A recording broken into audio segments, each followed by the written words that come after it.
আপনি কি জানেন আপনার শরীরের উচ্ছিষ্ট এই জিনিস আপনাকে কোটি টাকার মালিক বানাতে পারে? ছবিতে আপনি যা দেখছেন তা নিয়ে বর্তমান সময়ে ইন্টারনেটে তুমুল তরজা শুরু হয়েছে। 1992 সালে ইন্স্যুরেন্স করার সময় এই জিনিসটির মূল্য নির্ধারিত হয় $30,000। ইনফ্লেশন হিসাব করলে যা দাঁড়ায় প্রায় $60,000, অর্থাৎ ভারতীয় মুদ্রায় প্রায় 70 লক্ষ টাকার সমান। বর্তমানে এই জিনিসটি ইংল্যান্ডের একটি জাদুঘর ডিগে সংরক্ষিত রয়েছে। ভাবছেন জিনিসটা কি? এটা হলো 9এর দশকে, অর্থাৎ আজ থেকে প্রায় 1200 বছর আগে এক ভাইকিংয়ের পায়খানার টুকরো। হ্যাঁ, ঠিকই শুনেছেন, যা সময় স্রোতে ধীরে ধীরে ফসিলসে পরিণত হয়। 1992 সালে নর্থ ওয়েস্ট ইংল্যান্ডের ইয়র্ক নামক একটি জায়গায় আর্কিওলজিক্যাল সার্ভে চলাকালীন এটির খোঁজ মেলে।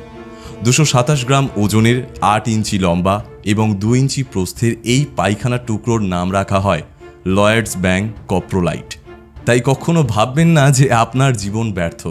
হয়তো কেউ এইভাবে অমরত্ব লাভ করে, অথবা তার শরীরের অমূল্য জিনিস কখনো মূল্য পায় কোটি টাকায়। আসলে বৈজ্ঞানিকরা এই পায়খানা টুকরো গবেষণা ও পরীক্ষা নিরীক্ষা করে তৎকালীন সময়ের সেই ভাইকিংদের ডায়েট প্ল্যান বা খাদ্যাভ্যাস জানার চেষ্টা করেছে।